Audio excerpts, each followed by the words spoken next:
Parashat Miketz, Sira Aleph, Chelek He. Sur le premier rachis de la paracha, donc la paracha commence Vayi Miketz. Et Rachid tout de suite il explique, donc il prend ces deux mots-là, Vayi Miketz, il dit Ketargomo, c'est comme Unkelos, Misof, ça veut dire à la fin. Relation Ketz, sauf où, et tout endroit où on dit Ketz, ça veut dire la fin. Alors Rabbi pose plusieurs questions. Premièrement, pourquoi Rachid note le mot Vayehi? Là il est en train juste d'expliquer le mot Miketz, pourquoi il note aussi Vayehi?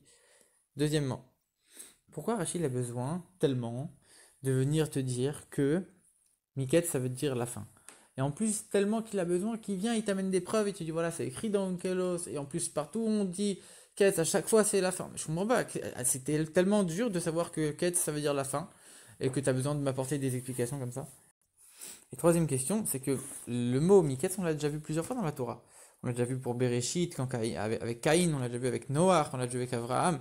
Car rapport maintenant, tu viens et tu m'expliques juste maintenant, ça veut dire quoi, Ketz? Alors dis-le, t'aurais dû le dire la première fois si c'est tellement dur à deviner, si le sens est tellement dur à deviner. Et pourquoi c'est que maintenant que tu viens et qu'en plus tu viens et que tu m'apportes tellement de preuves? Donc en vérité de ça, on voit quoi? C'est que c'est sûr que Miketz, ça veut dire la fin, c'est évident. Et c'est pour ça que dans tous les autres endroits, dans Bereshit, Noach, Abraham, etc., on n'a pas besoin d'expliquer qu'est-ce que ça veut dire Miketz, parce que c'est évident, Miketz, ça veut dire la fin.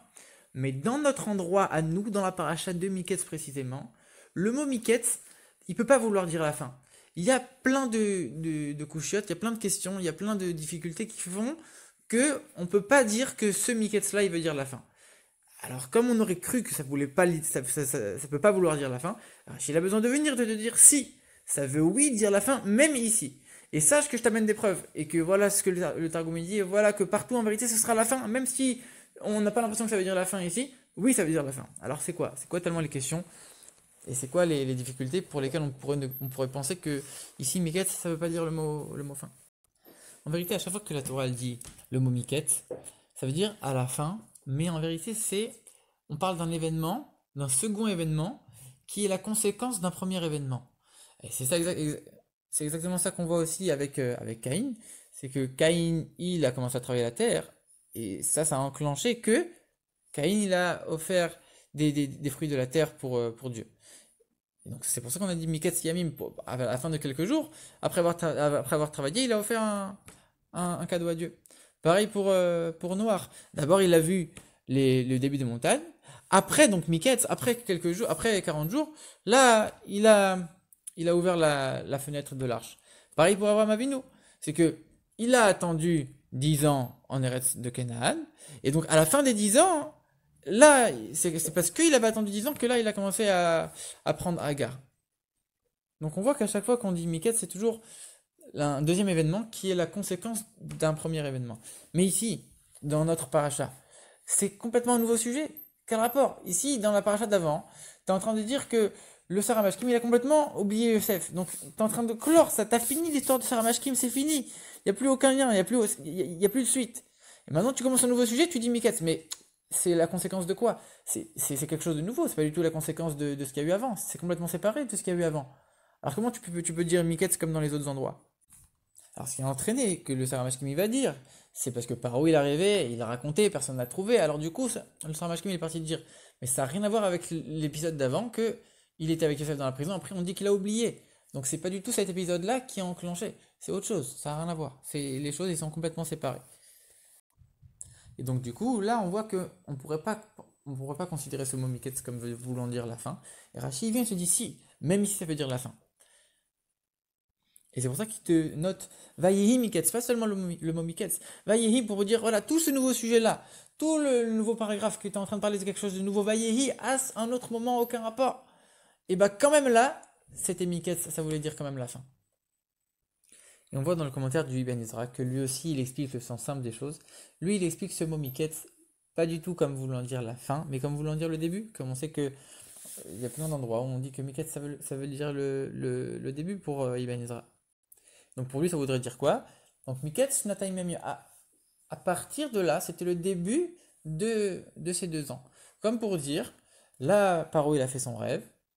Et donc c'était le début des 2 ans, au tout début, Paro, il a fait son rêve. Et après ces 2 ans-là, les 7 années d'abondance, elles ont commencé, etc., etc.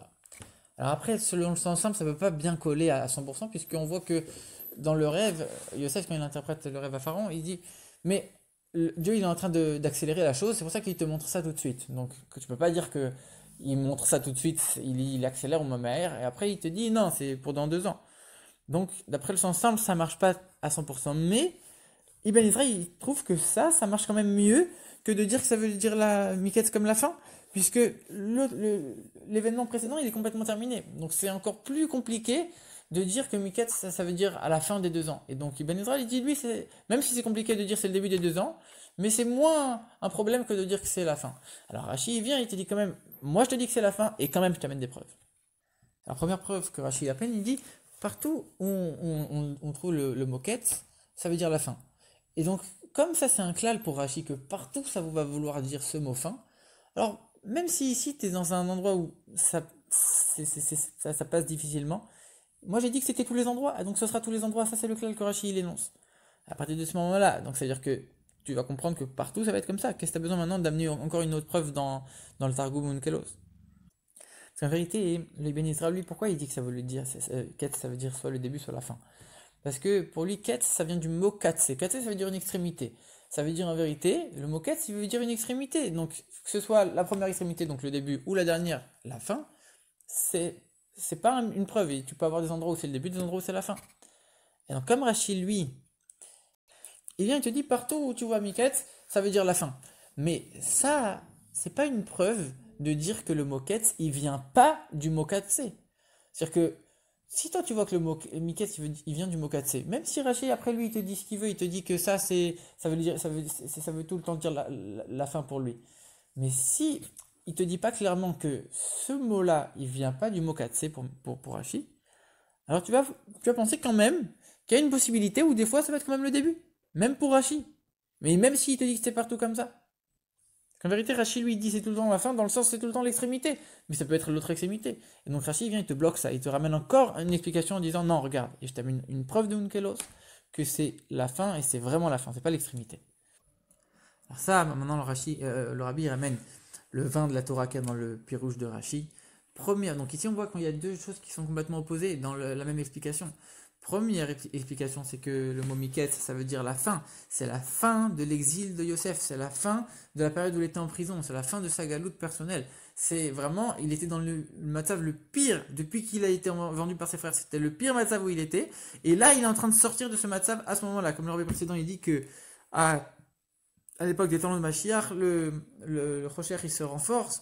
Comme il se renforce avant que le jour il arrive, juste avant le matin, il se renforce encore plus.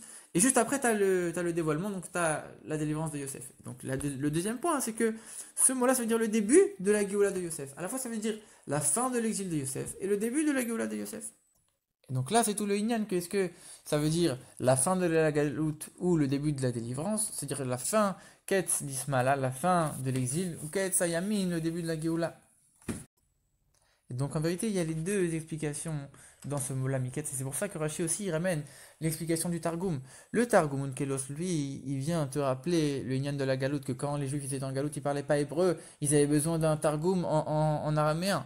Et donc ça vient te ramener, là, c'est la fin de la Galoute, et c'est le début de la Géoula.